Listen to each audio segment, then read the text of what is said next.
الحمد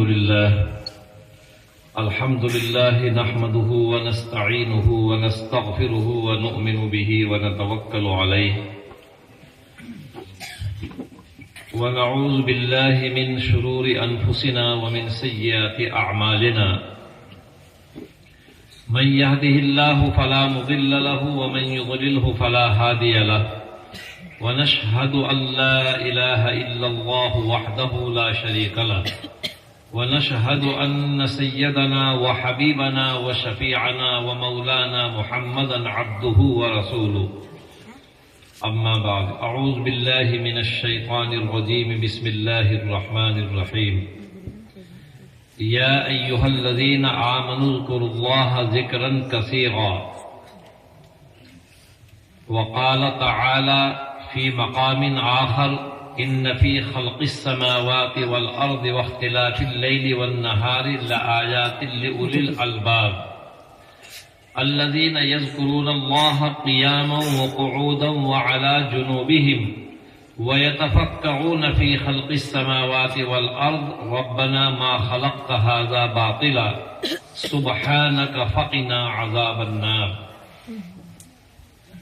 وقال النبي صلى الله عليه وسلم من أحب أن يرتع في رياض الجنة فليكثر ذكر الله أو كما قال النبي صلى الله عليه وسلم.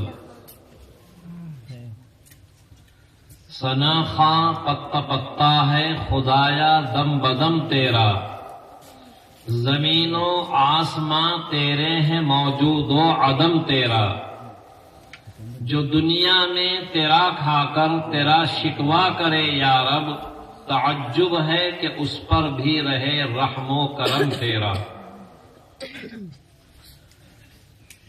محترم جناب حضرت مولانا مصباح الرحمان صاحب کریم گنج کے توسط سے آج یہاں اس جلسے میں حاضری کا شرف حاصل ہوا.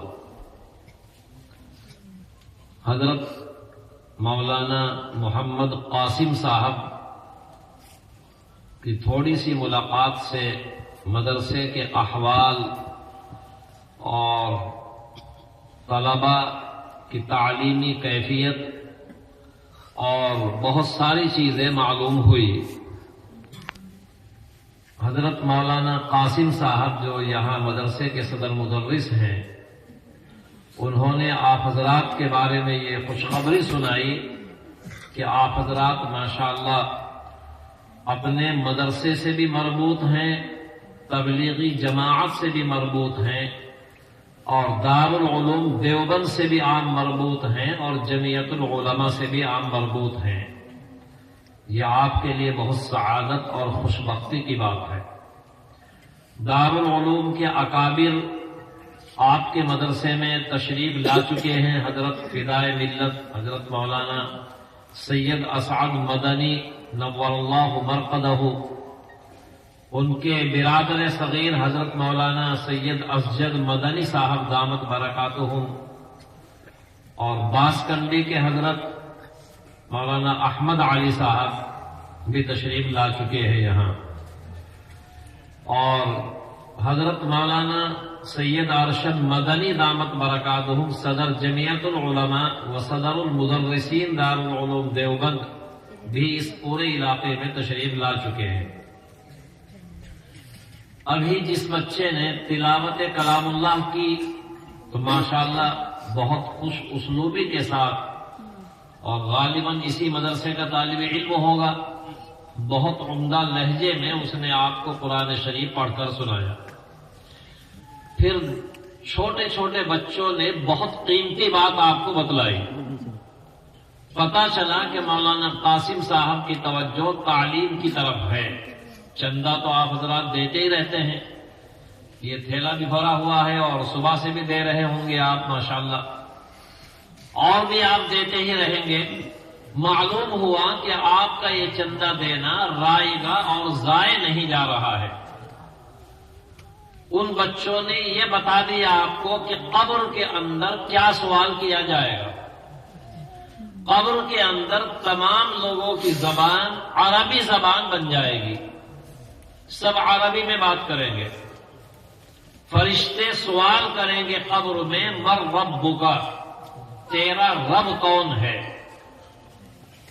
تو جواب میں اگر ہم سب نے یوں کہہ دیا ربی اللہ، اور انشاءاللہ یہی کہیں گے، کہو انشاءاللہ، انشاءاللہ، کیونکہ آپ حضرات یہاں صبح سے جلسہ چل رہا ہے 11-12 بجے سے، اور پھر مغرب کے بعد سے مستقل چل رہا ہے، تو آپ کا یہاں بیٹھنا انشاءاللہ ضائع نہیں جائے گا۔